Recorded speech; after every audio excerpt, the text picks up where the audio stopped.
નમસ્કાર મિત્રો, વેધર ઇન્ફોર્મેશનમાં આપનું સ્વાગત છે. હું છું પરેશ. ખાસ કરીને આજના વિડીયો આપણે નૈઋત્યનું ચોમાસું, આવનારા દિવસના વરસાદ અને હવામાન લઈને ખૂબ અગત્યની માહિતી આપવાની છે. સૌ પ્રથમ તો હું આપને એ જણાવી દઉં કે અત્યારે આપણે જે નૈઋત્યનું ચોમાસું છે આગળ વધતું હોય છે, એમાં 24 જૂન 2026ના રોજ જે પ્રમાણે દક્ષિણ ગુજરાતના તમામ વિસ્તારોને કવર કરી લીધા, ત્યાર પછી 24 તારીખથી ચોમાસું છે એક જ જગ્યાએ સ્થિર થયું છે, અટક્યું છે. આજે 29 જૂન 2026ના દિવસે પણ હજુ આગળ વધ્યું નથી. આજે જે કંઈ બપોરે 3 વાગ્યે જે સેટેલાઇટમાં અલગ અલગ રીતે અપડેટ થયું છે એ મુજબ જોવા જઈએ તો ચોમાસું હજુ ત્યાં જ છે, આગળ વધ્યું નથી. એટલે કે સતત 4 દિવસથી ચોમાસું એક જ જગ્યાએ સ્થિર છે.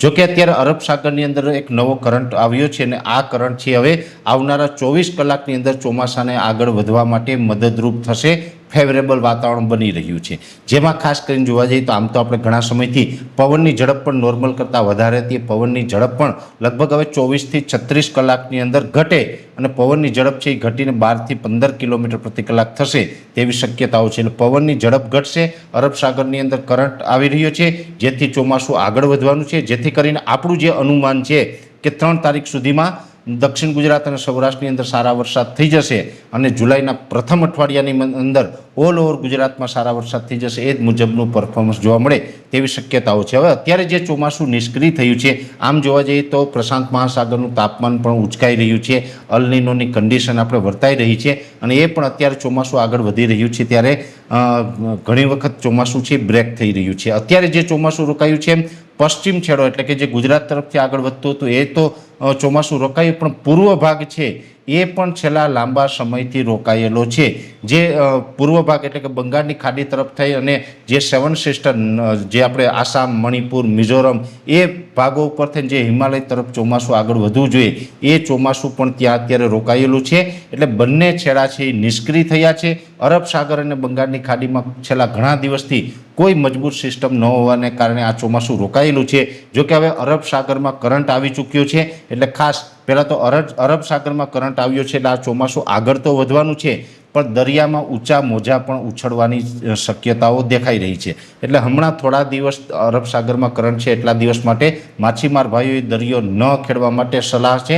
સાથે દરિયા કિનારે ફરવા જતા હોય તો દરિયાના મોજાથી થોડુંક દૂર રહેવું, કેમ કે દરિયાકાંઠે તોફાની મોજા હમણાં 4 થી 5 દિવસ સુધી ઉછળતા જોવા મળી શકે છે. એ સાથે અરબ સાગર સક્રિય થઈને જે ચોમાસું હવે આપણે 24 કે 36 કલાક આગળ ચાલવાનું છે, એવી રીતે બંગાળની ખાડીની અંદર પણ હવે એક નવી સિસ્ટમ બનવા જઈ રહી છે અને આ સિઝનની પ્રથમ સિસ્ટમ છે બંગાળની ખાડીની અંદર બનવા જઈ રહી છે અને એ સિસ્ટમનો ટ્રેક અમારો અનુમાન છે એ મુજબ ઓડિશા, ઝારખંડના રસ્તે થઈ મધ્યપ્રદેશ સુધી આવશે અને મધ્યપ્રદેશ અને જે ઉત્તર મહારાષ્ટ્રના અમુક ભાગોને કવર કરીને ગુજરાત ઉપરથી આ સિસ્ટમ પસાર થશે.